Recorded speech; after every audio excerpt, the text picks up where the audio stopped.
राजधानी भोपाल की ओर, जहां वैदिक घड़ी का लोकार्पण किया जा रहा है और मुख्यमंत्री डॉक्टर मोहन यादव वैदिक घड़ी का लोकार्पण कर रहे हैं।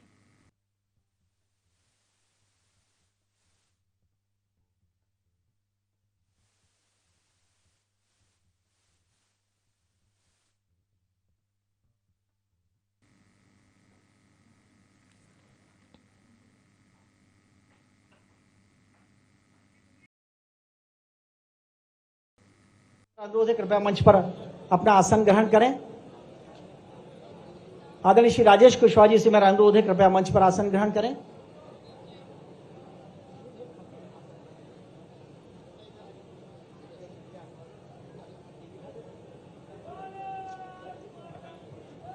और अब मेरे साथ जयकारा लगा दिए, जय श्री महाकाल। इसी के साथ मैं करबद्ध प्रार्थना कर रहा हूं आप सभी की ओर से, सम्राट महाराजा विक्रमादित्य शोधपीठ की ओर से, परम सम्माननीय मुख्यमंत्री महोदय से, कि वे अपने कर कमलों से आज के इस आयोजन विशेष का उद्घाटन करें। दीप प्रज्वलन के लिए मेरी प्रार्थना माननीय मुख्यमंत्री महोदय से, और साथ ही सभी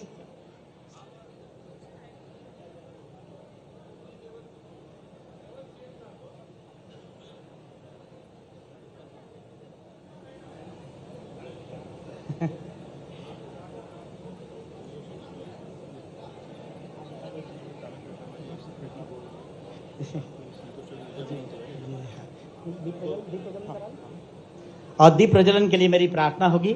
परम सम्माननीय मुख्यमंत्री महोदय के साथ सभी अतिथियों से अपने कर कमलों से दीप प्रज्वलित करके भारत का समय, पृथ्वी का समय, आज के इस आयोजन विशेष का उद्घाटन करें, शुभारंभ करें।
आपको बता दें, मध्य प्रदेश में सीएम हाउस में विक्रमादित्य वैदिक घड़ी लगाई गई है।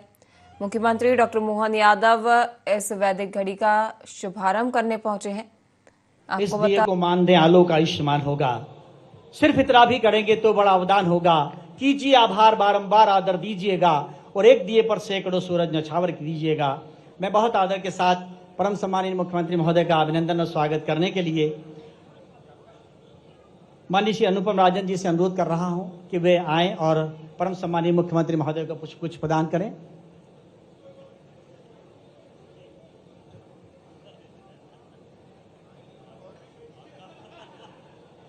और साथ ही श्री एनपी नामदेव जी से मेरी प्रार्थना है कि अग्रिम पंक्ति में जितने भी अतिथि हैं उन सब का अभिनंदन करें, स्वागत करें। इसी क्रम में महाराजा विक्रमादित्य शोधपीठ की ओर से कमिश्नर उच्च शिक्षा स्वागत करेंगे माननीय मुख्यमंत्री महोदय का। डॉक्टर रमन सिंह सोलंकी जी यहां पर हैं, उनसे अनुरोध है कृपया मंच पर आ जाएं। माननीय श्रीराम तिवारी जी से मेरा अनुरोध है कि वे स्वागत करें माननीय मुख्यमंत्री महोदय का, कुछ प्रदान करें। हाँ जी। श्री राजेश कुशवाहा जी विक्रमादित्य शोधपीठ की ओर से कृपया मंच पर पधारें और स्वागत करें माननीय मुख्यमंत्री महोदय का। और मंचासीन सभी अतिथियों का स्वागत करेंगे कमिश्नर महोदय उच्च शिक्षा और श्री एनपी नामदेव जी संचालक संस्कृति। सभी अतिथियों का स्वागत। यह समय भारत का समय है, इसीलिए यह समय पृथ्वी का है, और जब समय भारत का है तो घड़ी भी भारत की होनी चाहिए। स्वाभिमान स्वदेशी सामान हमारा स्वाभिमान, इस भाव के साथ आज के इस मंगल कार्य को हम यहाँ पर संपादित कर रहे हैं। और यहाँ से जो मंगल घोष, जो अनुगूंज होगी, वो पूरे विश्व को सुनाई देगी, क्योंकि कालगणना, सही कालगणना, न्यूनतम समय की इकाई का समावेश के साथ, और ये संकल्पना परम सम्माननीय मुख्यमंत्री महोदय की है। लगभग आज से 2 वर्ष पहले उन्होंने संकल्पना की थी और इसको पूरा मूर्त रूप दिया। मैं चाहता हूं आप सब दोनों हाथ उठाएं, जोरदार तालियां बजाएं, अभिनंदन करें माननीय मुख्यमंत्री महोदय का। जय श्री महाकाल। वैदिक घड़ी क्या है, इसके बारे में नटशेल में बताने के लिए इसके अन्वेषणकर्ता यहां पर बैठे हुए हैं श्री आरोह श्रीवास्तव जी, जिन्होंने बड़े संकट के साथ और परम सम्माननीय का आशीर्वाद जब उन्हें प्राप्त हुआ तो एक हौसला उनके भीतर आया और उन्होंने उस युवा ने वो चमत्कार करके दिखा दिया। मैं आरोह जी से अनुरोध करता हूं कि संक्षिप्त में अपना उद्बोधन दें। आरोह श्रीवास्तव जी। जी, सभी को मेरा नमस्कार। सबसे पहले मैं धन्यवाद करना चाहूँगा माननीय मुख्यमंत्री डॉक्टर मोहन यादव जी का, जिन्होंने भारत का समय लाने की ये परिकल्पना को पूर्ण कर रहे हैं और इसके ऊपर तत्पर कार्य कर रहे हैं। तो मैं बहुत बहुत धन्यवाद करना चाहूँगा। फिर मैं धन्यवाद करना चाहूँगा श्री राम तिवारी जी का, जिन्होंने हमारे मार्गदर्शक बन के इस घड़ी के लिए हमको हमेशा मार्गदर्शन दिया और हम लोग आज इसको इस मुकाम पे यहाँ तक लेके आ पाए हैं। तो मेरा नाम आरोह श्रीवास्तव है। मैं पहले मर्चेंट नेवी में था और मैंने उस एक्सपीरियंस के दौरान मर्चेंट नेवी के हमने ये सीखा कि तारों सितारों की गणना से हम पृथ्वी पे कहाँ पर स्थित हैं हम इस चीज़ को जान सकते हैं, जिसको सेलेस्टियल नेविगेशन कहते हैं। तो ये चीज़ जानने के बाद मुझे ये समझ में आया कि जो आज हम 24 घंटे की घड़ी मान रहे हैं वो मैकेनिकल टेक्नोलॉजी पे आधारित है, ना कि हमारे सूर्य, हमारे चंद्रमा, इन चीज़ों पे आधारित है। जबकि समय असली में क्या है कि पृथ्वी हमारे सौर मंडल में किस स्पीड से घूम रही है और वो सूर्य का किस स्पीड से परिक्रमा लगा रही है। आप कोई भी विश्व का कैलेंडर देखें, चाहे हमारा भारतीय विक्रम संवत कैलेंडर हो या फिर जो अंग्रेजों का कैलेंडर आज जो प्रचलित है, वो उन सभी का आधार सूर्य है कि जब सूर्य की परिक्रमा पूरी पृथ्वी एक चक्कर लगा लेती है तो हम 1 वर्ष मनाते हैं। लेकिन हमारी जो डेट है वो रात के 12 बजे क्यों बदल जाती है? ऐसा रात के 12 बजे क्या खगोलीय घटना होती है कि डेट बदल जानी चाहिए?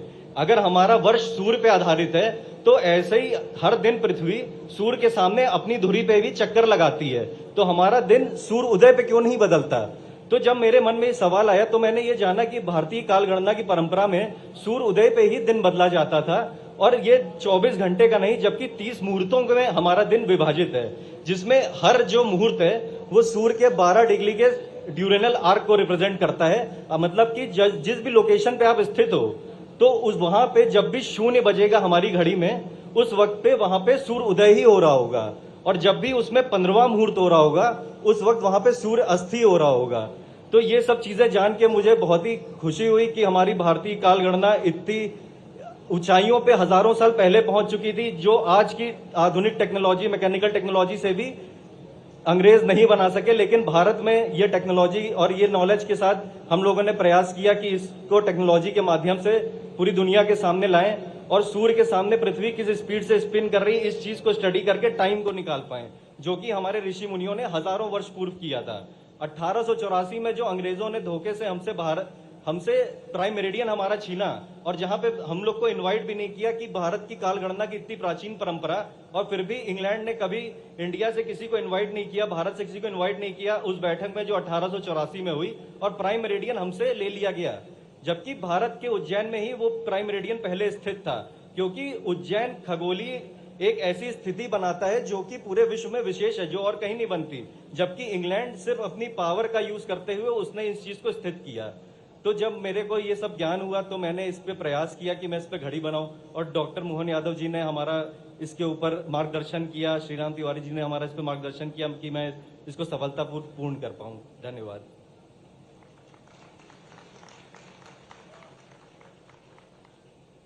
धन्यवाद आरोह जी, आपको ऐसा आशीष मिला कि आपने एक ऐसा करिश्मा करके दिखा दिया। चूंकि आज युवा संसद भी होने वाली है, तो उसकी विषय प्रस्तावना रखने के लिए मैं महाराजा विक्रमादित्य शोधपीठ के निदेशक और वीर भारत न्यास के न्यासी सचिव परम सम्मानीय श्री राम तिवारी जी से अनुरोध कर रहा हूं। श्री राम तिवारी जी।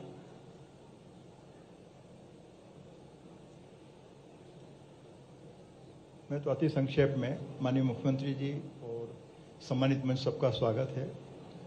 और ये अवसर हमको मध्य प्रदेश में और माननीय मुख्यमंत्री जी ने, और तब जबकि वे शिक्षा मंत्री थे, और तब उन्होंने प्रेरित किया कि वैदिक घड़ी को लेकर काम किया जाना चाहिए, और अब 4-5 साल की यात्रा के बाद हमको सफल हो पाए। तो इतना ही। और ये भारत का समय है, वैदिक समय है और पृथ्वी का समय है, और हम मध्य प्रदेश के लोग जो माननीय मुख्यमंत्री के नेतृत्व में कुछ सार्थक करने की पहल कर पा रहे हैं, इसके लिए हम कृतज्ञ हैं। धन्यवाद।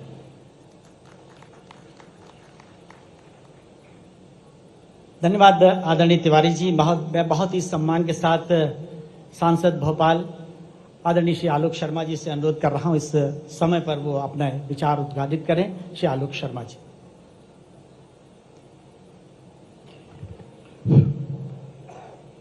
मध्य प्रदेश के यशस्वी मुख्यमंत्री आदरणीय डॉक्टर मोहन यादव जी, मध्य प्रदेश शासन की लोकप्रिय मंत्री हमारी बहन कृष्णा गौर जी, हमारे लोकप्रिय विधायक भाई रामेश्वर शर्मा जी, हमारे लोकप्रिय विधायक बेरेसिया क्षेत्र के विष्णु खत्री जी, हमारी भोपाल की महापौर बहन मालती राय जी, नगर निगम के अध्यक्ष सम्मानीय किशन सूर्यवंशी जी, हमारे प्रभारी डॉक्टर मोहन यादव जी, और मंचासीन बैठे हुए सभी हमारे अतिथिगण का एक बार आपसे कहूंगा कि जोरदार तालियों की गड़गड़ाहट से उनका स्वागत करें और अभिनंदन करें।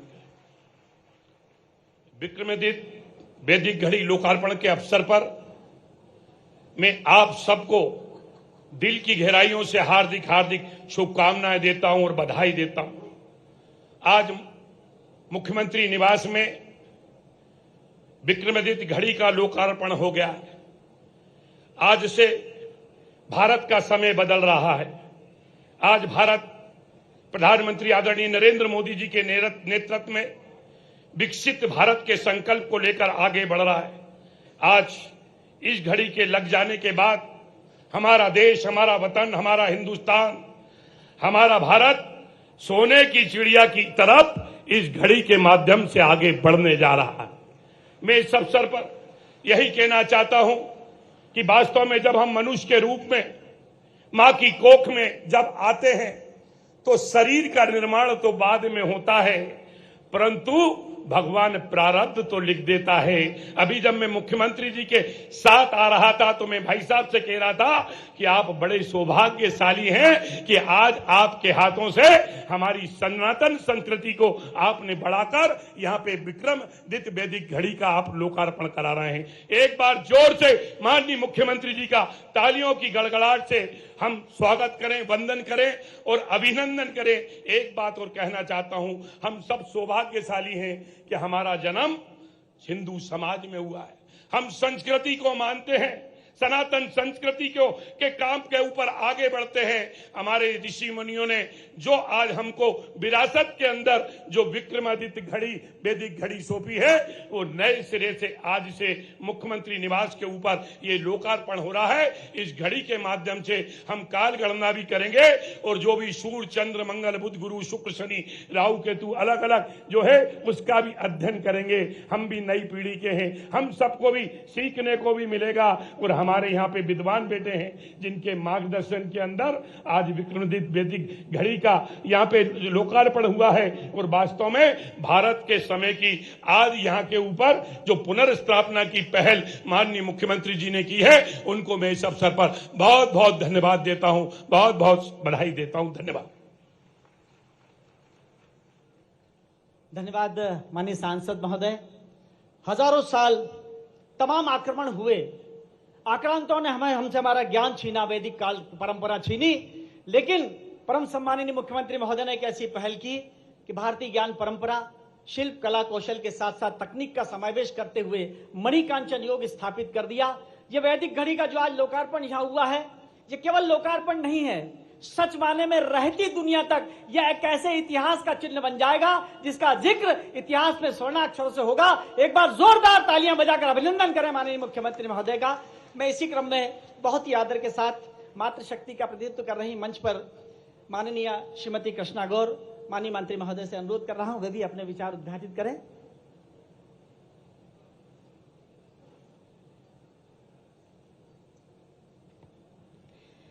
बोलिए भारत माता की, भारत माता की। मंच पर विराजमान मध्य प्रदेश के बहुत ही लोकप्रिय और यशस्वी मुख्यमंत्री आदरणीय डॉक्टर मोहन यादव जी, हमारे विधायकगण आदरणीय श्री रामेश्वर शर्मा जी, आदरणीय श्री विष्णु खत्री जी, भोपाल के लोकप्रिय सांसद आदरणीय श्री आलोक शर्मा जी, भोपाल की प्रथम नागरिक आदरणीय दीदी श्रीमती मालती राय जी, हमारे प्रभारी आदरणीय श्री महेंद्र यादव जी, नगर निगम के अध्यक्ष आदरणीय श्री किशन सूर्यवंशी जी, मंच पर विराजमान सभी सम्माननीय विद्वतजन, सभी सम्माननीय अधिकारीगण और आज विशाल संख्या में इस कार्यक्रम में उपस्थित सभी सम्माननीय विद्वतजन, सम्माननीय नागरिकगण, बड़ी संख्या में उपस्थित युवा साथियों, मीडिया के पत्रकार बंधुओं, आज बहुत ही ऐतिहासिक दिन है। और यदि मैं ये कहूं कि आज हमारा मुख्यमंत्री निवास विरासत और विकास का साक्षी बन रहा है तो शायद कहीं कोई अतिशयोक्ति नहीं होगी। हम हृदय से कोटि कोटि धन्यवाद देते हैं हमारे प्रदेश के यशस्वी मुख्यमंत्री जी को, जिन्होंने इस प्रदेश में सनातन संस्कृति की एक ऐसी लौ प्रज्वलित की है जिससे हमारा पूरा मध्य प्रदेश प्रकाशमान हो रहा है।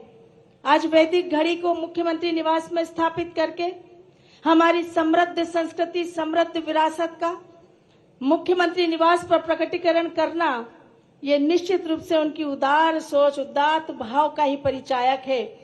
और इसलिए आज एक तरफ तो हमारी समृद्ध विरासत हम पुनः स्थापित करने का काम कर रहे हैं, वैदिक घड़ी के माध्यम से हमारा मान सम्मान, हमारा स्वाभिमान फिर लौटा है। वहीं दूसरी तरफ आज बड़ी संख्या में युवाओं से संवाद का कार्यक्रम भी, जो हमारे आने वाले भविष्य के कर्ता धर्ता है, माननीय मुख्यमंत्री जी करेंगे।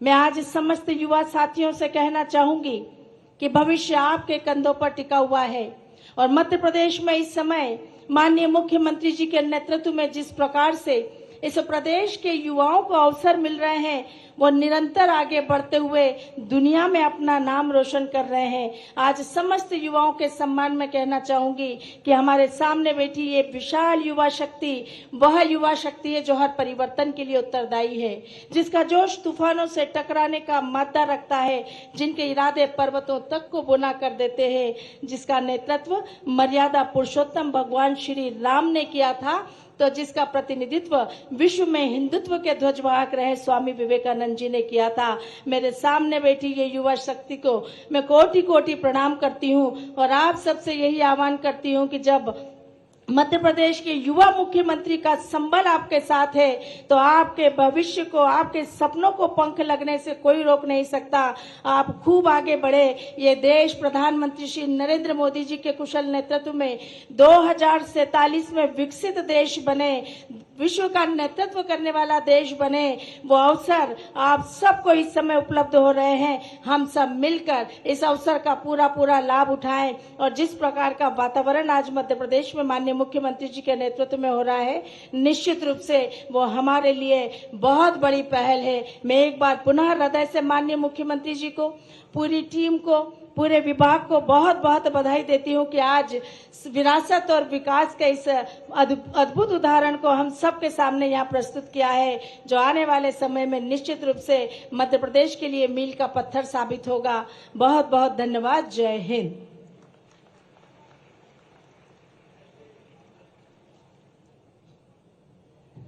हमारे लिए सौभाग्य की बात है कि इस समय हमारे बीच परम सम्मानीय श्री विश्वास सारंग जी माननीय मंत्री महोदय आ चुके हैं। मैं उनकी उपस्थिति को रेखांकित करता हूं। मैं बहुत आदर के साथ उन्हें आमंत्रण दूं, उसके पूर्व मैं बहुत ही करबद्ध प्रार्थना करता हूं मेरे गुरु और मेरे मार्गदर्शक आदरणीय अशोक कड़ेल जी से कृपया मंच पर आकर अपना स्थान ग्रहण करें। साथ ही मेरा अनुरोध रहेगा श्री राजेश सिंह कुशवाहा जी, नरेश शर्मा और डॉक्टर रवि सोलंकी जी से कृपया वो भी पधारें। कृपया मैं अनुरोध कर रहा हूं सर, आप मंच पर आसीन हो। और मैं बहुत आदर के साथ माननीय मंत्री महोदय श्री विश्वास सारंग जी से प्रार्थना करता हूं कि इस अवसर विशेष पर 2 शब्द कहें।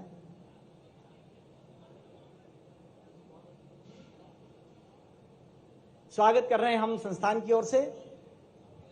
प्रार्थना मेरी आदरणीय अशोक कड़ेल जी से।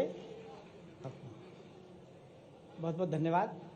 और हम इस क्रम को थोड़ा सा और आगे बढ़ाते हैं, चूंकि बात यदि सनातन की सिद्धि, ये समय सनातन की सिद्धि का है, ये समय सतत समृद्धि का है। और जब सनातन की सिद्धि की बात है तो ज्ञान, परंपरा, वैदिक कालगणना के साथ साथ तकनीक का समावेश कैसा होना चाहिए, इस विषय पर संक्षिप्त विचार रखने के लिए मैं बहुत आदर के साथ पंडित शिव शंकर मिश्र जी, कुलगुरु महर्षि शांतिपनि विश्वविद्यालय को यहाँ आमंत्रण दे रहा हूँ। कृपया यहाँ पधारें।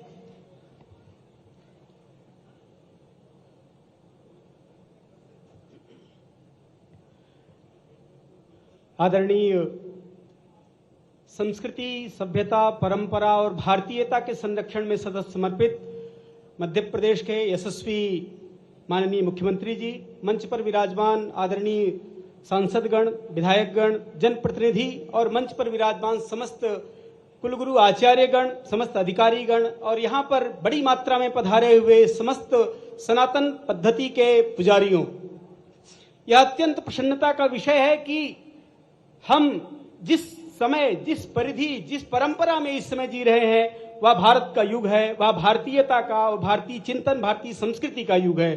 किसी ने कहा है किसी समाज को, किसी संस्कृति को, किसी सभ्यता को खत्म करना हो तो उसका समय खराब कर देना चाहिए। ऐसा ही हमारे देश में हुआ।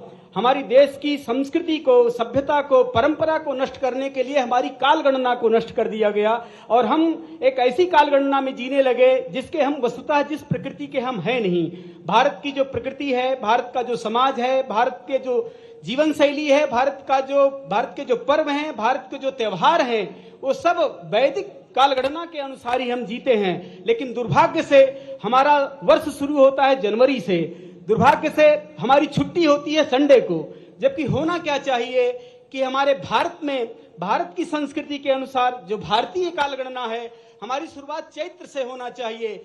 जिस समय यह भारत देश 2047 में विकसित भारत होगा, विकसित भारत का जो शुरुआत होगी वो उस समय जनवरी से नहीं होनी चाहिए, चैत्र से होनी चाहिए। उस समय हमारी तिथियां जो है वो हमारे वैदिक परंपरा के अनुसार होनी चाहिए।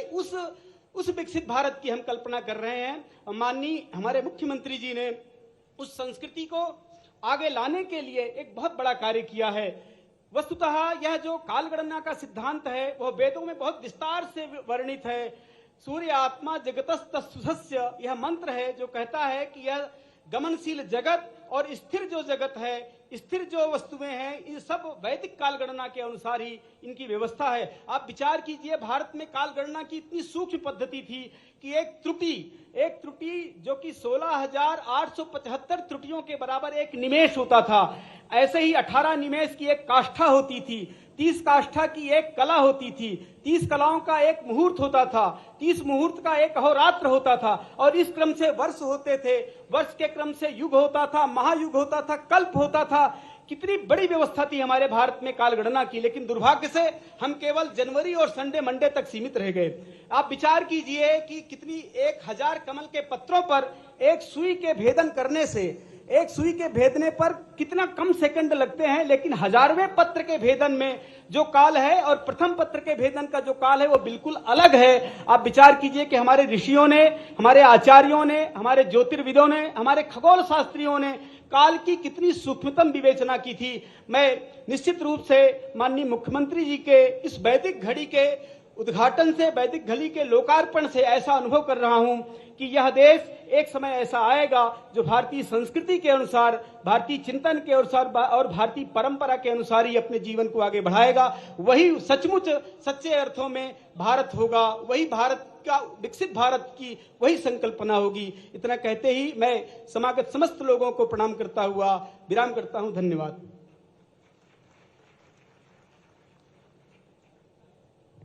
जब समय भारत का है तो घड़ी भी भारत की होनी चाहिए। 5000 साल पूर्व का संपूर्ण पंचांग और तिथियां, वार, त्योहार के साथ साथ आने वाले 2000 वर्षों का भी इसमें समाहित है। और इतना ही नहीं बल्कि वो डायलेक्ट्स, वो भाषाएं जो लगभग विलुप्त होने की कगार पर हैं, उन सबके साथ लगभग 190 भाषाओं में यह ऐप देखा जा सकेगा। मैं इस क्रम को आगे बढ़ाने के लिए वैदिक कालगणना तकनीक, विज्ञान और सनातन परंपरा का जो योग बन रहा है उस पर संक्षिप्त विचार रखने के लिए बहुत आदर के साथ माननीय श्री संतोष जी चौबे, कुलाधिपति रविंद्रनाथ टैगोर विश्वविद्यालय जी को आमंत्रित करता हूं। कृपया आएं और अपना संक्षिप्त उद्बोधन यहां पर रखें।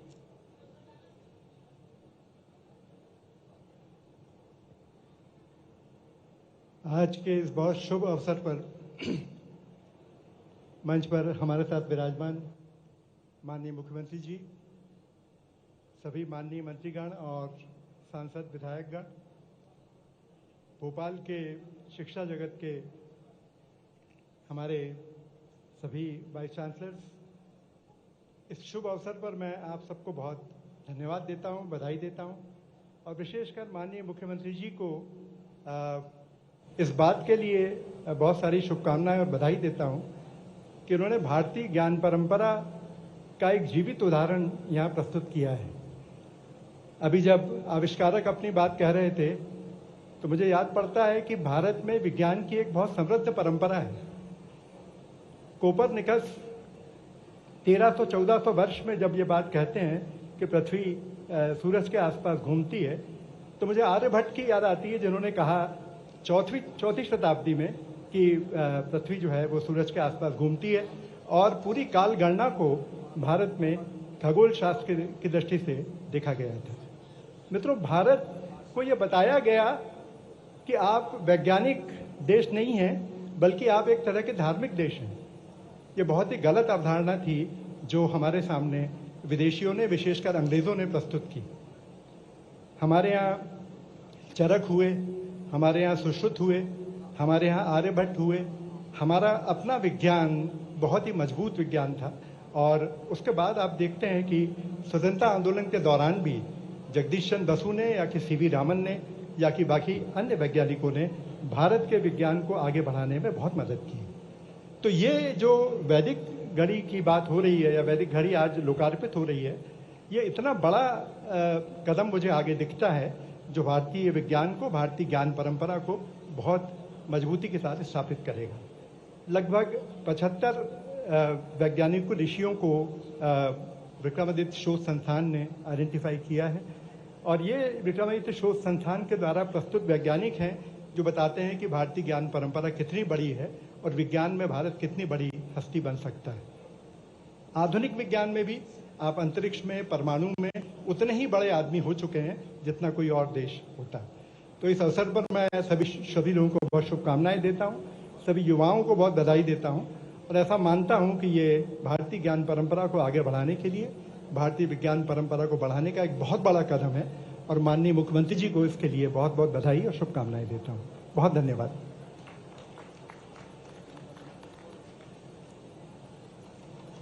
और ये वो समय है जब हम वैदिक घड़ी भेंट करेंगे माननीय मुख्यमंत्री महोदय को। उन्हीं की संकल्पना उन्हें भेंट करेंगे। उसके लिए आदरणीय श्री राम तिवारी जी, आदरणीय श्री राजेश कुशवाहा जी, नरेश शर्मा जी, डॉक्टर रवि सोलंकी जी, तीनों से मैं अनुरोध कर रहा हूं कृपया सहयोग के लिए मंच पर आ जाएं और माननीय मुख्यमंत्री महोदय को अपने कर कमलों से वो घड़ी भेंट करें जिसकी प्रतीक्षा लगभग सैकड़ों वर्षों से थी और उसको संकल्पित रूप दे दिया माननीय मुख्यमंत्री महोदय ने और उसे कारगर कर दिया। और ये समय आ चुका है जब उस ऐप का भी लोकार्पण होगा।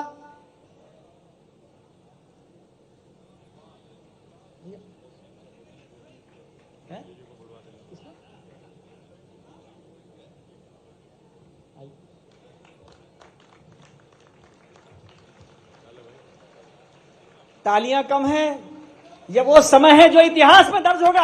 आप आपकी उपस्थिति तालियां बजाकर दर्ज करवाइएगा करतल ध्वनि के साथ। भारत माता की। मैं बोलूंगा भारत का समय, आप बोलेंगे पृथ्वी का समय। भारत का समय। और इसी के साथ ऐप का लोकार्पण भी होना है और इसी के साथ आज YouTube सीरीज जो महाराजा भोज पर निर्मित हुई है उसका जो फोल्डर है उसे भी यहां पर माननीय मुख्यमंत्री महोदय को उनके करकमलों में भेंट किया जाएगा। इसके लिए मैं संजीव मालवीय जी से अनुरोध कर रहा हूं। कविता क्रिएशन की ओर से ये सीरीज बनी है महाराजा भोज पर। संजीव मालवीय जी से मेरा अनुरोध है कृपया आए और फोल्डर उन्हें प्रदान करें। संजीव मालवीय जी, विजेंद्र तिवारी जी, विजेंद्र वर्मा जी, दोनों कृपया आए। और इसी क्रम में जो खगोल विज्ञान पर आधारित फिल्म बनी है उसके लिए श्री आर.के. सिंह, निदेशक महर्षि पतंजलि संस्थान, और डॉक्टर आर.पी. गुप्ता जी, वेदशाला उज्जैन के निदेशक, कृपया वे भी आ जाएं।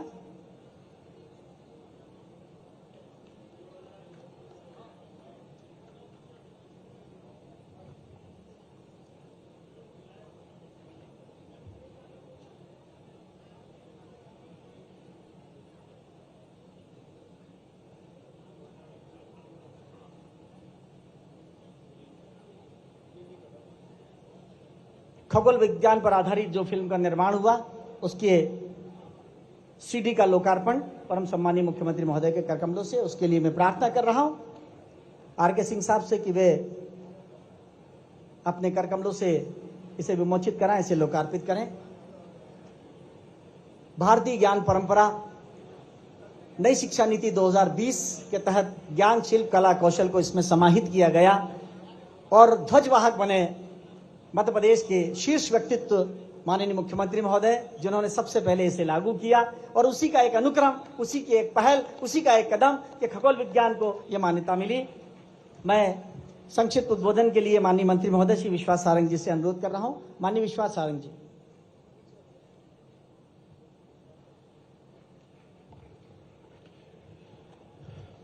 आज के इस कार्यक्रम में हमारे बीच में उपस्थित मध्य प्रदेश के यशस्वी मुख्यमंत्री आदरणीय डॉक्टर मोहन यादव जी और सम्मानित मंच, क्योंकि हम सबको माननीय मुख्यमंत्री जी को सुनना है, इसलिए मैं बहुत लंबी बात नहीं करूंगा।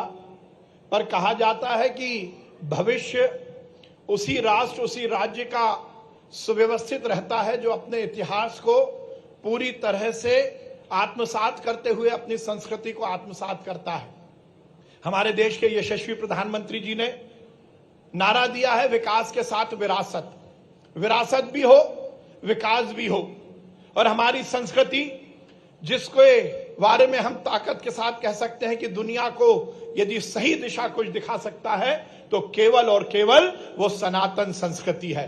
मैं माननीय मुख्यमंत्री जी को बहुत बधाई दूंगा। एक बार जोरदार ताली बजाकर माननीय मुख्यमंत्री जी का अभिनंदन करें। युवा साथी दोनों हाथ उठाकर। ये आज का दिन केवल एक कार्यक्रम मात्र नहीं है। ये आज का दिन केवल किसी घड़ी, वैदिक घड़ी के लोकार्पण का दिन नहीं है। आज का दिन इस बात का संकल्प दोहराने का दिन है कि यदि इस देश को हमें आगे बढ़ाना है तो हमें अपनी संस्कृति को इसी तरह सहेज के रखना होगा। माननीय मुख्यमंत्री जी को लगभग 2 वर्ष हो गए मुख्यमंत्री बने हुए। मैं उन्हें बधाई देना चाहता हूं। उन्होंने विकास के नए आयाम स्थापित किए, उन्होंने जन कल्याण की नई योजनाओं को स्थापित किया, तो उसके साथ साथ उन्होंने सनातन संस्कृति को सहेजने के लिए भी इस सरकार की जिस प्रकार से पहल की, वो निश्चित रूप से शायद बहुत पहले से इसकी आवश्यकता थी। मैं माननीय मुख्यमंत्री जी को बहुत बधाई दूंगा। माननीय प्रधानमंत्री जी ने जिस प्रकार से इस देश की संस्कृति को आगे बढ़ाने की पहल की है, मध्य प्रदेश में ने उसमें और 4 चांद लगाए हैं। आज मुझे इस बात की बहुत प्रसन्नता है कि भोपाल में ये वैदिक घड़ी माननीय मुख्यमंत्री जी ने उज्जैन में लगाई थी। हम लोग भोपाल वाले सोचते थे कि इस तरह का कोई प्रकल्प यहाँ भी हो, तो मैं यहाँ पर बनी। और माननीय मुख्यमंत्री जी से मैं निवेदन करूंगा कि और ज्यादा नहीं तो हम मंत्रियों को तो एक एक भेंट हो जाए तो हम अपने अपने घरों में जरूर लगा लें। माननीय मुख्यमंत्री जी को मैं बहुत बधाई देता हूं। निश्चित रूप से मध्य प्रदेश के विकास में 4 चांद लगे हैं, तो इस देश की संस्कृति, सनातन संस्कृति को सहेजने के लिए भी इस सरकार ने बहुत अच्छा काम किया है। बहुत बहुत धन्यवाद। भारत माता की जय। हिंदुस्तान जिंदाबाद। परंपराओं में यदि तकनीक का समावेश हो तो शायद वो द्विगुणित हो जाती है, वो बड़ा योग बन जाता है। वैदिक घड़ी का जो ऐप है उसका लोकार्पण परम सम्माननीय मुख्यमंत्री महोदय के करकमलों से होना है। मैं आदरणीय तिवारी जी से अनुरोध कर रहा हूं कि वे परम सम्माननीय को वो ऐप भेंट करें। और ये अवसर वो है जब युवा पीढ़ी ऐप से जुड़ी हुई है, टेक्नोलॉजी से जुड़ी हुई है, तो आपकी तालियों में वो जोश होना चाहिए कि आप परम सम्माननीय का अभिनंदन करें, स्वागत करें।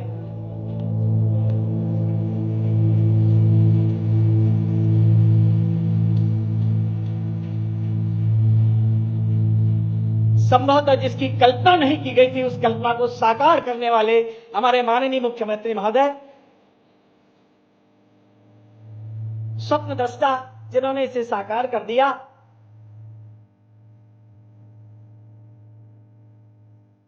विगत विक्रम पूर्व 3179 वर्ष और उसके बाद आने वाले 2000 वर्षों तक का पूरा पंचांग घटिपल सहित और साथ ही समय की जो न्यूनतम इकाई होती है उसका समावेश इसमें किया गया है।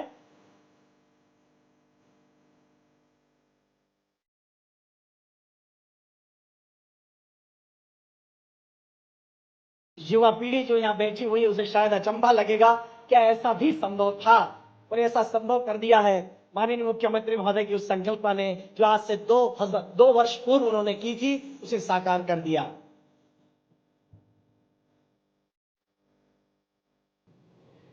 और अब समय आ गया है युवा संसद का, जिसका विषय है विक्रमादित्य वैदिक घड़ी भारत के समय की पुनर्स्थापना की पहल किया जाना है। यहाँ हजारों युवा बैठे हुए हैं जो देश का भविष्य है। आप नई ज्ञान परंपरा के साथ, नए तेवर के साथ, नए शिल्प और कौशल के साथ जुड़ जाएं और समृद्ध और सबल राष्ट्र का निर्माण करें। प्रदेश में जो सनातन सिद्धि का जो क्रम प्रारंभ हो चुका है उसे और गति प्रगति देने के लिए मैं बहुत आदर के साथ आप सबकी ओर से करबद्ध प्रार्थना कर रहा हूं। प्रदेश के मुखिया, कला संस्कृति के संवाहक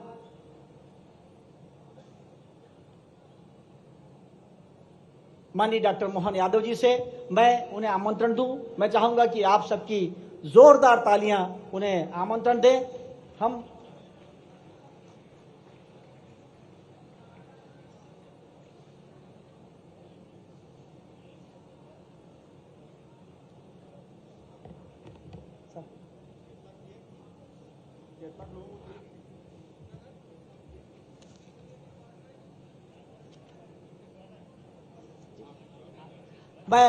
अब जरा दोनों हाथ उठा लीजिएगा, जोरदार तालियां बजा दीजिएगा। परम सम्मानित को मैं आमंत्रण दे रहा हूं, माननीय डॉक्टर मोहन यादव जी।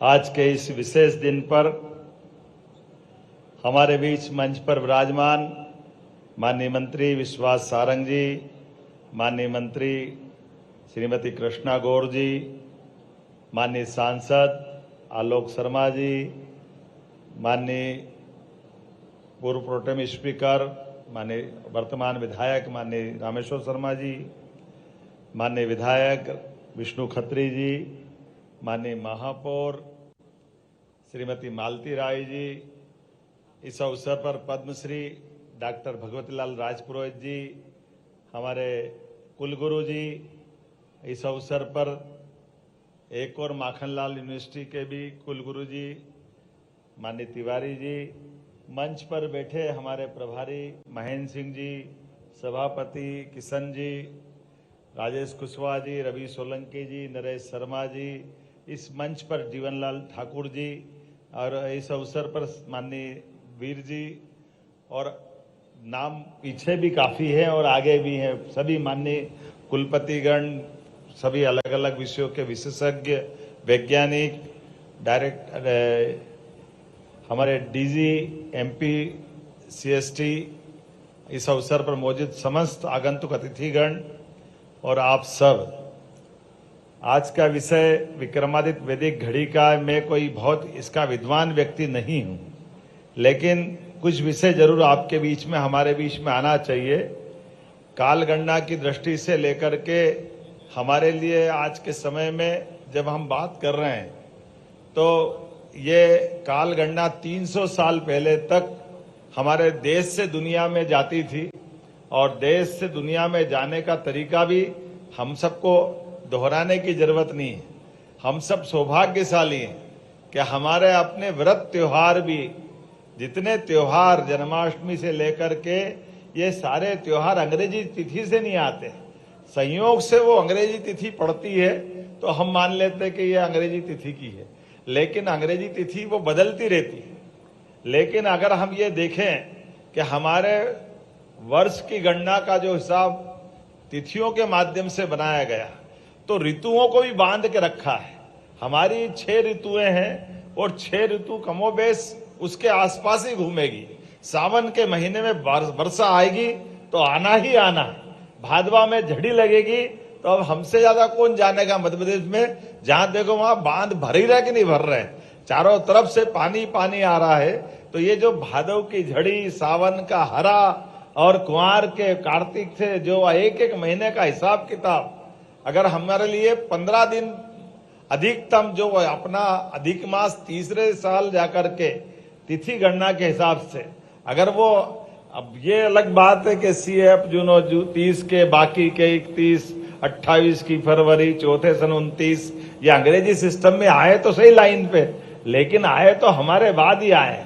अभी ये बताने में अगर अंतर करें सूर्योदय और सूर्यास्त का, तो हम में से सब जो हम कह रहे हैं उसका प्रमाण प्रकृति में ढूंढे, तो प्रकृति के आधार पर अगर अपन देखें तो ज्वार और भाटा समुद्र पे ही अधिकतर असर क्यों डालते हैं। अर्थात जब चंद्रमा नीचे आएगा और ज्वार भाटा के कारण से पानी की लहरें ऊपर उठेगी, तो ये प्रकृति सिद्ध कर रही कि हाँ हमारी तिथियों की गणना सही है, तभी तो वो अपना असर डालेगी। अन्यथा ज्वार भाटा तो, और इससे भी आगे मेंटल हॉस्पिटल पे अधिकतम समय मरीजों की संख्या बढ़ती है और डॉक्टरों को विशेष निर्देश देते हैं कि अमावस पूनम के दिन विशेष रूप से मरीजों के लिए चिंता भी करना, और बाहर से भी मरीज आएंगे। तो मानसिक रोगी जो हम, जिनको कई बार अपन अपने हिसाब से उनको जो भी शब्द देते हैं, लेकिन उनके अंदर क्योंकि 70% जल हमारे बॉडी में है, और ऐसे में बॉडी के अंदर, शरीर के अंदर जल का दबाव मस्तिष्क पे पड़ेगा, क्योंकि जब समुद्र के जल पे पड़ रहा है तो शरीर पे क्यों नहीं पड़ेगा, शरीर भी तो उससे ही बना हुआ है। तो मानसिक रूप से रोगी लोगों के लिए भी अमावस पूनम पे ज्यादा झटके आते हैं, और ये हम नहीं कह रहे, तो डॉक्टर के रिकॉर्ड बताते हैं, तो वो उनको वहां असर आता है। अब ये अलग बात है कि हमारे यहाँ इस सबका भी हिसाब बहुत बारीकी से लगाया है, एक एक चीज का हिसाब है कि सूर्योदय से सूर्योदय तक गणना होना चाहिए। ये 24 घंटे की गणना का हिसाब क्या है, 24 घंटे से फर्क नहीं पड़ता है। वास्तव में गणना इस सूर्योदय से अगले सूर्योदय तक होना चाहिए। ये मध्य रात्रि में 12 बजे बाद दिन बदल जाएगा, इसका कोई हिसाब नहीं। इसलिए अपनी प्राचीन गणना में 30 मुहूर्त है, आज सूर्योदय से लगा करके कल सूर्योदय तक 30 मुहूर्त है, और 30 मुहूर्त के लिए भी अब ये 24 तो घंटे हैं, लेकिन 60 सेकेंड है। अब 60 सेकेंड को हमने ही निकाल लिया कि 60 सेकेंड का 1 मिनट हो जाएगा, या 60 मिनट का 1 घंटा हो जाएगा। असली में ये हमारी प्राचीन गणना के हिसाब से एक काष्ठा, अर्थात हमारे पास 30-30 का आंकड़ा है, हमारे पास 30 मुहूर्त है ये अपने 30 घंटे में, और इसीलिए ये जो 24 घंटे की गणना भी है। अब ये अलग बात है कि हमारे यहाँ अपने धर्म में भी, सनातन संस्कृति में भी, और हमारे देश में भी अपने अपने ढंग से विषय के सामने ला करके विचार के लिए सबको देना, और दे करके उस पर विचार विमर्श करना। कोई बंधन नहीं है कि आप इस पे अगर ये बोलोगे तो आपको सजा हो जाएगी, आपको फांसी हो जाएगी, आपको मृत्युदंड मिल जाएगा। लेकिन इसी काल गणना के आधार पर इतिहास गवाह है, किसी वैज्ञानिक ने कहा कि ये पृथ्वी की परिक्रमा सूर्य करता, किसी ने लिख दिया, और उसने कहा नहीं नहीं आप गलत कह रहे हो, सूर्य की परिक्रमा पृथ्वी कर रही तो बेचारे को मृत्युदंड उससे भुगतना पड़ा था। ये हमारी गणना का, हमारे द्वारा विचार व्यक्त का तरीका नहीं, लेकिन अतीत का इतिहास है इसी बात के लिए कि जो एक बार कह दिया उसको बदलोगे नहीं।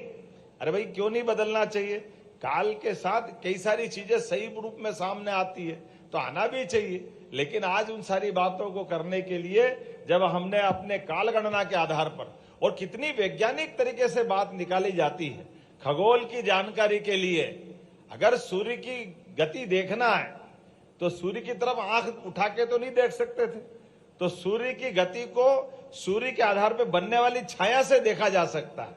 तो छाया के आधार पर सूर्य की गति अपने आप पकड़ में आ जाती। इसलिए सूर्य की गति के आधार पर शंकु यंत्र के माध्यम से सूर्य की छाया दिन और रात बराबर कब रहेगा वो अपने आप मालूम पड़ जाता है। सबसे बड़ा दिन, सबसे बड़ी रात मालूम पड़ जाएगी अपने आप। अगर हमने कहा कि ये भारत में है, और भारत में भी सेंटर पॉइंट अपना उज्जैन है, और उज्जैन का सेंटर पॉइंट भी ये भी दोलायमान है, और दोलायमान होते होते आज वो उज्जैन से भी 32 किलोमीटर दूर डोंगला में गया है। तो डोंगला में जाने के लिए उसकी जाने आने की स्पीड क्या है, वो स्पीड का भी हिसाब ध्यान में आना चाहिए। वो स्पीड है एक दोलायमान करने में 35 किलोमीटर उज्जैन से इधर और 35 किलोमीटर उधर, तो लगभग 5000 साल मतलब 27,500 साल लगेंगे आने जाने में। अब 27,500 साल बाद मिल लेंगे अपन, तो पूछ लेंगे सही कह रहा था कि गलत कह रहा था। लेकिन ये गति है, और ये गति कैसे सिद्ध होती है, आज भी हमारे सामने भगवान कृष्ण का 5000 साल का इतिहास सब बताते हैं। तो भगवान कृष्ण ने नारायणा डोंगला का बिल्कुल समीपवर्ती गांव है, उस गांव में जाकर के सुदामा और भगवान कृष्ण ने उज्जैन में जब शिक्षा ग्रहण करने आए थे तो एक रात वहां गुजारी थी। ऐसा माना जाता है कि वो भी उसी समय गणना के शुद्ध केंद्र को ढूंढने गए थे, क्योंकि भगवान कृष्ण और बलराम बिल्कुल चोलीदाम मतलब एक तरह से जहां भगवान कृष्ण गए कभी ऐसा कोई प्रमाण नहीं आता कि बलराम वहां नहीं है। ये एकमात्र जगह है जहां बलराम उनके साथ नहीं दिख रहे हैं। सारी कथा कहानियां ढूंढ ले तो भगवान बलराम के बजाय सुदामा मिलते हैं, अर्थात उसमें रुचि भगवान बलराम की होगी कि नहीं होगी मालूम नहीं, लेकिन कृष्ण भगवान की रुचि थी, इसलिए सुदामा के साथ रात गए। तो वो समय गणना का केंद्र ढूंढने गए, क्योंकि सुदामा जी और बलराम जी और भगवान कृष्ण उज्जैन तो रहते ही थे। ऐसे कई रहस्य है आने वाले समय में काल गणना के माध्यम से। लेकिन आज हमारे लिए पंचांग का क्या महत्व है, वैदिक गणित का क्या महत्व है, अब तो दुनिया जान रही इस बात के लिए। इसलिए अगर हमारा आज से 10,000 साल पहले भी अगर चंद्र ग्रहण कब हुआ, सूर्य ग्रहण कब हुआ, ये जानकारी चाहिए तो कंप्यूटर भी फेल हो जाएगा। वो पंचांग से ज्योतिषी हमारे फटाक से निकाल देंगे कि कब हुआ था, क्या हुआ था, किस दिन की स्थिति में क्या हुआ। और ये जो मुहूर्त की बात भी आती है, अब मुहूर्त का मतलब शुभ मुहूर्त और अशुभ मुहूर्त नहीं है। कई बार शुभ मुहूर्त अशुभ मुहूर्त में भी महत्व है, बड़े काम के हैं। अब जैसे हमारे लिए एकादशी है, तो एकादशी के दिन मुहूर्त में उपवास करना चाहिए, उसमें गलत थोड़ी है। और किसी मुहूर्त में दान करना चाहिए, किसी मुहूर्त में मित्रता करना चाहिए, तो झगड़ा नहीं करना चाहिए। तो गलत क्या है? आखिर उसमें जो अच्छी चीज छिपी है, एक बार जानकारी देने के लिए तो है ही। सबको मालूम है कि सावन के महीने में घर से बाहर जाओगे तो छतरी ले जाओ, अब उसमें क्या गलत है भाई? सावन का महीना आंध्रा का नक्षत्र भादवा में आ रहा है, तो आंध्रा में अगर आप जाओगे तो अपने साथ अपनी बरसात से बचने के साधन भी ले ही जाना। तो इसमें आप कहीं भी होगे, उसमें गलत क्या है? तो हमारे नक्षत्र, हमारे ग्रह, हमारी सभी प्रकार की तिथियां, इनके आधार पर, और इसीलिए अब पूर्णिमा होगी तो पितृ कार्य, और अगर हम अपने निर्धारित काम से अवकाश ले लें, अब तो हमने अपनी विधानसभा में भी लेबर एक्ट में संशोधन कर दिए। गया जमाना के भैया 8 घंटे के अलावा नहीं करोगे, अब तो आपके काम के आधार पर, क्योंकि अपने इन त्योहारों के आधार पर काम प्रभावित नहीं होना चाहिए। तो हमारे यहाँ तो तुम 8 दिन की संडे सैटरडे की कौन सी बात कर रहे हो? हमारे यहाँ तो महीने भर काम करो, अमावस के दिन की छुट्टी करो। आज भी गांव-गांव में सभी क्षेत्र में अमावस के दिन काम की छुट्टी है, बाकी तो काम करने के लिए जीवन पड़ा है। अरे जन्म से लेकर मृत्यु तक ये समय भी अगर नियत है तो काम करने की ललक भी हमारे जीवन के साथ जुड़ती है, उसमें कोई अवकाश थोड़ी आता है। लेकिन अवकाश को समायोजित करते हुए शरीर को विश्राम देना है, इस तालमेल के साथ चलना।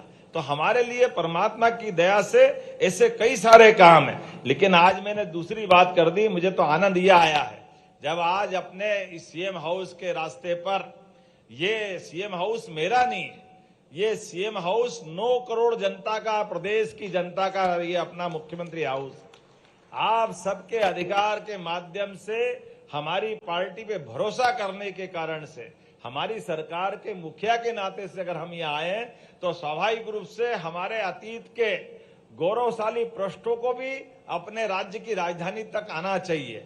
और इसीलिए ये सौभाग्य की बात है कि हमारे कालगणना का केंद्र हो सकता उज्जैन होगा, लेकिन कालगणना की केंद्र की जानकारी तो राजधानी में भी होना चाहिए, दिल्ली में भी होना चाहिए और दुनिया में भी होना चाहिए। इसलिए ये जो आपने कहा विश्वास जी के भैया मंत्रियों को दिला देना, अरे मंत्री अपने सारे मोबाइल में अपना डाल कर ले, सबके पास पहुंच जाएगी। जोरदार अभिनंदन करे दुनिया भर के अंदर, हर जगह ये इस ऐप के माध्यम से आप हर एक कोई आपको घड़ी लगाओ, अच्छी बात है, लेकिन आपके मोबाइल के अंदर ये घड़ी आ जाएगी। आपके आधार पर आप अपने घर में अपने समय में और उस सारी चीजों की जानकारी आप तक पहुंचेगी। और आज के इस सुंदर आयोजन में उच्च शिक्षा विभाग, संस्कृति विभाग दोनों ने मिलकर के जो अच्छा काम किया है कि आज मुख्यमंत्री निवास के बाहर वैदिक घड़ी लगाई है। मुझे इस बात की प्रसन्नता भी है कि अब आजादी के अमृत काल की तरफ हम चल रहे हैं, तो अमृत काल में वो सारे प्रतिमान बनना ही चाहिए जिसके कारण से भारतीय संस्कृति सदैव गौरवान्वित होती रहे। हम सब जान रहे हैं कि पूरे दुनिया का समय बदल रहा है। अपने आसपास देखो, एक एक घटनाक्रम को देखो।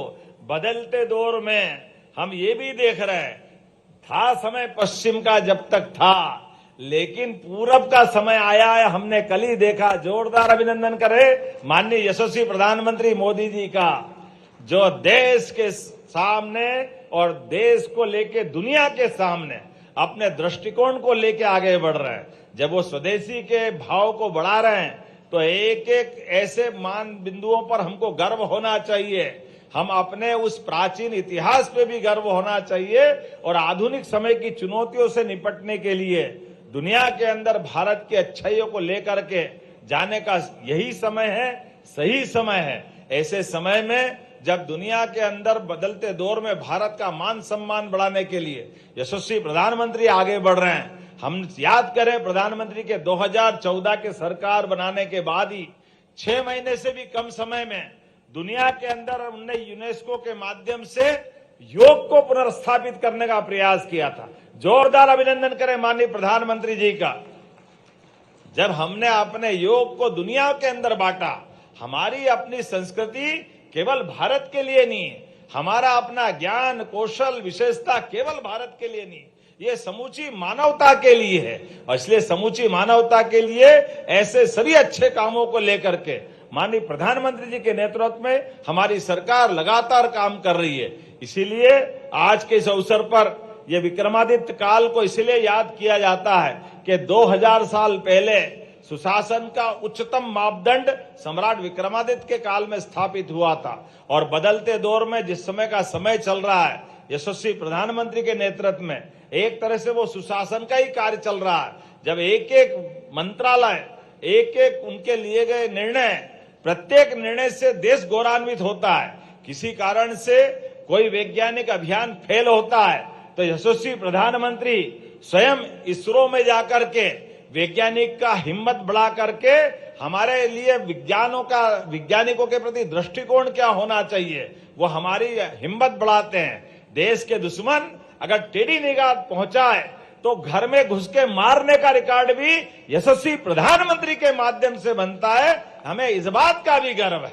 और देश के लिए कानून बराबर है, सबके लिए समान है। इसलिए देश के लोकसभा में भी अगर वो नियम बनाते हैं कि इस देश के अंदर 30 दिन से ज्यादा अगर प्रधानमंत्री, मुख्यमंत्री, मंत्री कोई भी अगर किसी कारण से जेल में बंद रहे तो उसको पद पे रहने का अधिकार नहीं है। ये केवल एकमात्र प्रधानमंत्री करा सकते, ये नरेंद्र मोदी जी करा सकते हैं। मैं जोरदार अभिनंदन करें यशस्वी प्रधानमंत्री नरेंद्र मोदी जी के लिए। हम याद करें हरिश्चंद्र के युग को। हरिश्चंद्र के युग में क्या हुआ था? हरिश्चंद्र ने दान किया पूरा राज्य। तो दान में और दक्षिणा में अभी हम में से कई सारी चीजों में ये बात को समझना भी पड़ेगा कि दान दक्षिणा यहां तो सारे लोग समझने वाले ही हैं, क्योंकि हमारे में से सारे लोग इस बात को समझते हैं कि दान अगर करा तो दक्षिणा तो देना पड़ती। और दान और दक्षिणा में जो अंतर है कि दान जितना बड़ा तो दक्षिणा भी उससे कम नहीं होना चाहिए। तो ये हमारे लिए सौभाग्य की बात है कि उस काल के अंदर जब रात को सपने में सत्यवादी राजा हरिश्चंद्र ने अपना राज्य अपने गुरु को कर दिया दान, और जब नींद खुली सामने वो सामने खड़े थे और उनने कहा कि आपने दान तो कर दिया लेकिन दक्षिणा नहीं दी, तो दक्षिणा तो देना पड़ेगी। और हमने सबने देखा बात का इतिहास कि अपने आप को नीलाम करके पत्नी को, बच्चे को एक नया इतिहास बनाया। तो हमारे यहाँ राजाओं की मान मर्यादा किस स्तर तक की रहती है कि वह अपने वचन के लिए अपने कर्मों से सदैव देश को गौरवान्वित करते हैं। ऐसे कई उदाहरण इस देश के सामने भरे पड़े हैं। ऐसे में प्रधानमंत्री ने अगर केजरीवाल में जेल में रहते हुए प्रधानमंत्री मुख्यमंत्री का पद बेशर्मी के साथ चलाया था, तो ऐसे कलंक की तो मुक्ति चाहिए कि नहीं चाहिए? जोरदार अभिनंदन करो। ऐसे कलंक को हमारे सामने ध्वस्त करने का काम माननीय प्रधानमंत्री जी ने किया। कितनी शर्म आती है अगर जेल जाते हो अपने कर्मों के कारण और बाद में अगर आप कहते हो कहां कानून में लिखा कि इस्तीफा देना चाहिए। अरे बाप रे बाप, अगर इतना पवित्र पद मुख्यमंत्री जैसा भी, जिसको डीजी से लेकर पूरा राज्य सलाम करता है, और आप उसके सामने पुलिस वाले के जो अपने दायित्व के आधार पर उसके बंदी खाने में बंद पड़े हो और फिर आप कहते हो कि मुझे कहां लिखा है। अरे ऐसे आदमी को तो डूब मरना चाहिए। ये तो नैतिकता का तकाजा है। आप किसी को जेल का ऑर्डर दे तो बाद में अगर कोई बोल दे तो भी छोड़ना चाहिए पद अपना। मुझे इस बात की प्रसन्नता है, अभी तक के अतीत के काल में लालू यादव, राबड़ी से लगा करके सारे लोगों ने जब कभी कष्ट आया, शिबू सोरेन से लगाकर आजादी के बाद के किसी मंत्री, किसी मुख्यमंत्री ने इस तरह की बेशर्मी नहीं दिखाई थी। लेकिन ये तो बहुत पढ़े लिखे थे, बहुत ज्ञानी थे, जाने क्या क्या कहते आए, झाड़ू लेके आए थे। मैं तो शुचिता की बात करूंगा, लेकिन ऐसे बेशर्म लोगों के लिए भी वो अपने कर्मों से मरे, वो उनकी जाने। लेकिन यशस्वी प्रधानमंत्री ने जो नैतिकता के बल पे एक एक करके जो अपने अलग सरकार के माध्यम से देश और दुनिया के सामने दुनिया का सबसे बड़े लोकतंत्र को गौरवान्वित करने के जो अवसर दे रहे हैं, वाकई वो अद्भुत है। मुझे लगता है कि आज के समय में सही अर्थ में ये घड़ी सही चल रही है। ये हमारी घड़ी वैदिक घड़ी नहीं है, ये हमारे वर्तमान के भारत के हालचाल दुनिया को बता रही है। असली में तो घड़ी तो दिखावे के लिए है। घड़ी का मतलब क्या है? घड़ी का मतलब गति है। गति सूर्य से पृथ्वी के बीच चक्कर लगाने की, इसलिए सबकी घड़ी अलग अलग है। पृथ्वी की घड़ी अपनी 365 दिन में पूरी करती है और शनि 29.5 साल में करता है। तो ये हमारे नक्षत्र के आधार पर, हमारे ग्रहों के आधार पर, हमारी आकाश गंगा के आधार पर सबकी गति अलग अलग है। लेकिन सबकी गति का अंत सबके भगवान ने दिए गए भाग्य के आधार पर जोड़ी गई है। इसलिए इस बदलते दौर में, बदलते समय में हमारी ज्ञान गंगा की ये जो धारा यहां तक आई है और आगे तक जाए, इस शुभकामना के साथ मैं आप सबको भी बधाई देता हूं और उम्मीद करता हूं कि हम सब इस वैदिक घड़ी का उपयोग करते हुए अपने भी किसी मित्र, परिवार, सगे संबंधी, जानकार, दोस्त, इस सबको देंगे और देने के आधार पर इसकी चर्चा करेंगे। माने हमारे विश्वास सारंग जी बता रहे हैं, मेरे को लगता है सारे लोग मोबाइल ऊपर कर लो अपने अपने, और वो श्रीवास्तव जी कहाँ किस किस ने डाल लिया ऐप में जरा बताना अपने अपने। और एक बार आप QR कोड से जरा सबको बताने के लिए बता दो कैसे सबके डल जाए। जैसे मोबाइल आप अपने सब ऊपर करो एक बार जो जो चाहते हैं, और जरा अपनी लाइट चालू करके बताओ कि आज के इस अवसर पर थोड़ी सी सब मोबाइल की लाइट चालू करके बताओ। यह हमारा सूर्योदय से सूर्योदय का समय हो गया।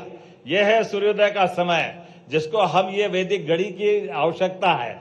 ये आपके अपने बीच में से ये हमारा वास्तव में 30 घंटे से 30 घंटे का ये सूर्योदय का समय है जो हम चाह रहे हैं। तो उम्मीद कर रहे हैं आज के इस अवसर पर आप सब ने इस भाव के आधार पर शामिल हुए कि हम अपने वैदिक गणना के ऊपर गर्व करेंगे। मेरी अपनी ओर से पुनः आप सबका वंदन, अभिनंदन। मेरे साथ बोलो भारत माता की, भारत माता की, भारत माता की। बहुत बहुत धन्यवाद। धन्यवाद परम सम्माननीय मुख्यमंत्री महोदय। आज आपने जो हमें उद्बोधन दिया, यहाँ दर्शकों को जो उद्बोधन दिया, युवाओं के अंदर जो जोश भर दिया, आने वाली दुनिया में इसी प्रेरक आलोक में वो आगे बढ़ेंगे। मैं बहुत ही अनुरोध के साथ आभार के लिए doctor Anil Kothari, director general webcast को यहाँ आमंत्रण दे रहा हूँ कि वे परम सम्माननीय मुख्यमंत्री महोदय के प्रति और मंचासीन अतिथियों के प्रति आभार की अभिव्यक्ति दें।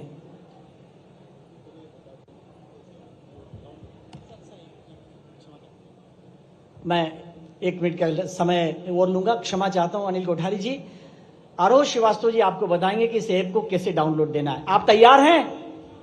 बोलिए हाँ, जोर से बोलिए, इतनी धीरे आवाज, एक गंगा स्नान का, बोलिए हाँ। तैयार हैं? आरोह श्रीवास्तव जी। जी, सभी लोग अपने मोबाइल पर, आपके पास एंड्रॉयड फोन हो या iOS एप्पल का फोन हो, तो आप अपने प्ले स्टोर या ऐप स्टोर को खोलें और उसमें सर्च करें विक्रम आदित्य वैदिक क्लॉक, या हिंदी में विक्रम आदित्य वैदिक घड़ी। तो एक एप्लीकेशन आपको उसके सामने आएगी जिसको आप डाउनलोड करेंगे। उसके बाद आप उसके बारे में पूरा विवरण देख पाएंगे, उसके अंदर कैसे वो घड़ी चल रही है और उसको आपको कैसे उपयोग करना है। तो आप अधिक जानकारी में दबाएंगे तो आप उसमें पूरी उसकी जानकारी ले पाएंगे और खुद पढ़ के आप इसको धीमे धीमे यूज करना सीख पाएंगे। इसमें अलार्म का भी फीचर है जिससे आप मुहूर्तों को अपने जीवन में यूज करने के लिए उस मुहूर्त का अलार्म लगा सकते हैं और इजिली आप उसको उपयोग कर पाएंगे। धन्यवाद।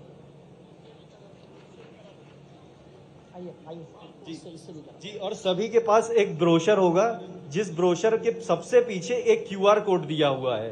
वो QR कोड जब आप स्कैन करेंगे तो उसको स्कैन करने के बाद वैदिक घड़ी की सारी इंफॉर्मेशन आपको उसमें मिलेगी और नीचे जाके आपको 2 लिंक मिलेंगे, एप्पल प्ले स्टोर के और एंड्रॉयड प्ले स्टोर के, जिसको आप क्लिक करेंगे तो आप सीधा उसमें एप्लीकेशन को डाउनलोड करने के लिंक पे जंप कर जाएंगे और वहां से आप इसको डाउनलोड करके आप इसका आनंद ले पाएंगे। धन्यवाद।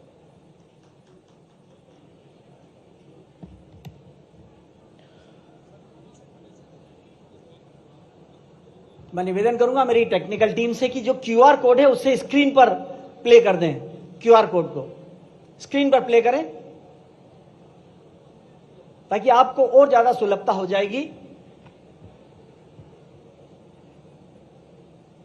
और अब वोट ऑफ थैंक्स के लिए अनिल को उठा लीजिए।